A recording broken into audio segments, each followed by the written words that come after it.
േണ്ടതുണ്ടെന്ന് കണ്ടാൽ അവയും കൂട്ടിച്ചേർക്കും. സംസ്ഥാനത്ത് പട്ടയം വഴി സർക്കാർ ഭൂമി ലഭിച്ച ഏതൊരാൾക്കും അവരുടെ ജീവനോപാധിക്കായുള്ള സ്വതന്ത്ര വിനിയോഗത്തിന് തടസ്സമുണ്ടാകരുത്. ഇതാണ് സർക്കാരിൻ്റെ നിലപാട്.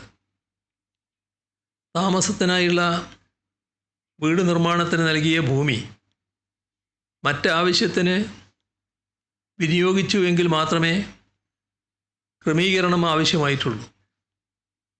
ഉടമസ്ഥൻ്റെ താമസത്തിനായുള്ള എല്ലാ വീടുകളും ക്രമീകരിക്കും. അതായത് വ്യാപാര ആവശ്യത്തിന് വിനിയോഗിക്കുന്ന കെട്ടിടങ്ങൾക്കുള്ള കോമ്പൗണ്ടിങ് ഫീസ് അത് നമ്മുടെ റെസിഡൻഷ്യൽ ബിൽഡിങ്ങുകൾക്ക് ഒഴിവാക്കും. പട്ടയഭൂമി നിശ്ചിത സമയപരിധിക്ക് ശേഷമേ മറ്റൊരാൾക്ക് കൈമാറുന്നതിന് കഴിയുകയുള്ളൂ. ഇത് ലംഘിച്ചുള്ള കൈമാറ്റങ്ങൾ നടന്നിട്ടുണ്ട്. ഇപ്രകാരം ഭൂമി കൈമാറി ലഭിച്ച ഉടമസ്ഥർക്ക് ന്യായവിലയുടെ നിശ്ചിത ശതമാനം ഫീസ് ഈടാക്കി ക്രമപ്പെടുത്തി നൽകും. അതോടൊപ്പം കൈമാറ്റം വഴി ലഭിച്ച ഭൂമി മുൻകൂർ അനുമതിയോടെ വകമാറ്റി ഉപയോഗിക്കുവാൻ രണ്ടാമതായി രൂപീകരിക്കുന്ന ചട്ടങ്ങളിൽ വ്യവസ്ഥ ചെയ്യും. പൊതുവായ ചില വ്യവസ്ഥകൾ കൂടി ഇതിൻ്റെ ഭാഗമായുണ്ട്.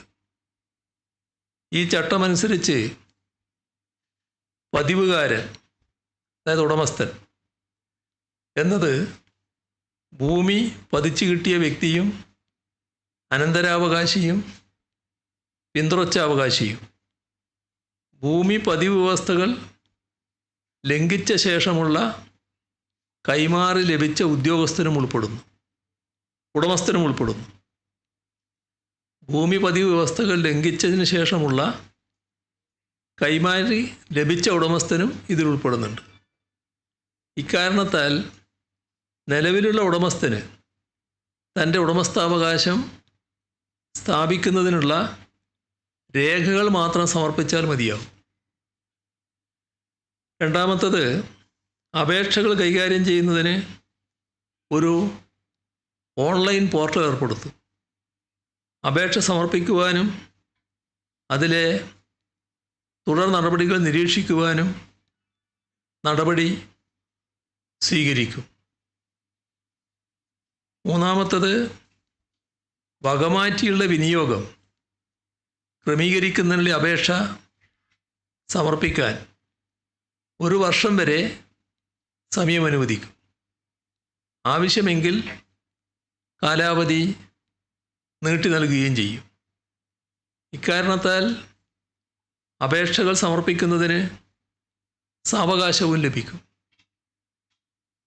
4, പതിവ് ലഭിച്ച ഭൂമിയിലെ പട്ടയവ്യവസ്ഥ ലംഘിച്ച് എത്ര അളവ് ഭൂമി മറ്റാവശ്യത്തിന് വിനിയോഗിച്ചിട്ടുണ്ടോ ആ ഭൂമിയിലെ വകമാറ്റിയുള്ള വിനിയോഗം മാത്രമാണ് ക്രമീകരിക്കുക.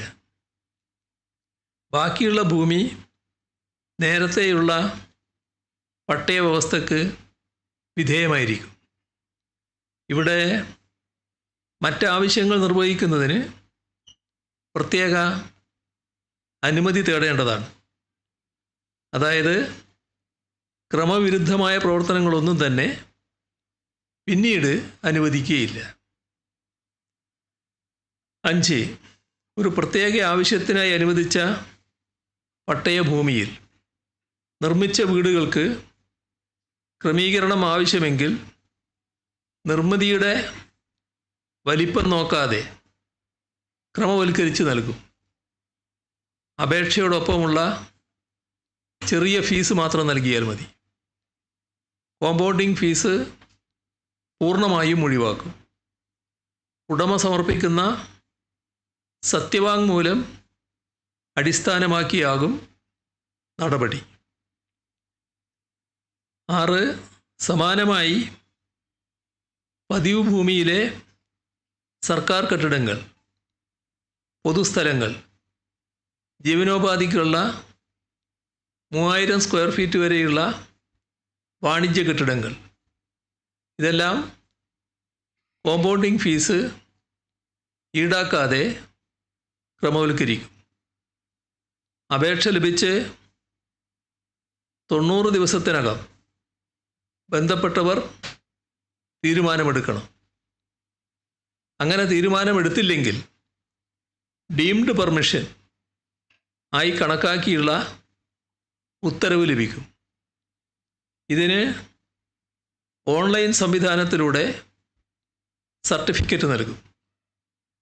കൃഷിക്കും കൃഷി അനുബന്ധ ആവശ്യത്തിനും വിദ്യാഭ്യാസ, മതപര, സാംസ്കാരിക, വിനോദ ആവശ്യങ്ങൾക്കും സാമുദായിക സംഘടനകളുടെയും പ്രധാനപ്പെട്ട രാഷ്ട്രീയ പാർട്ടികളുടെയും ആവശ്യത്തിനും ആശുപത്രികൾ, സർക്കാർ അംഗീകാരത്തോടെ പ്രവർത്തിക്കുന്ന വിദ്യാഭ്യാസ സ്ഥാപനങ്ങൾ, ഭൂമി നിർമ്മാണങ്ങൾ മുതലായവയുടെ ആവശ്യങ്ങൾക്ക് ഉപയോഗിച്ചതായുള്ള കെട്ടിടങ്ങൾ കോമ്പൗണ്ടിംഗ് ഫീസ്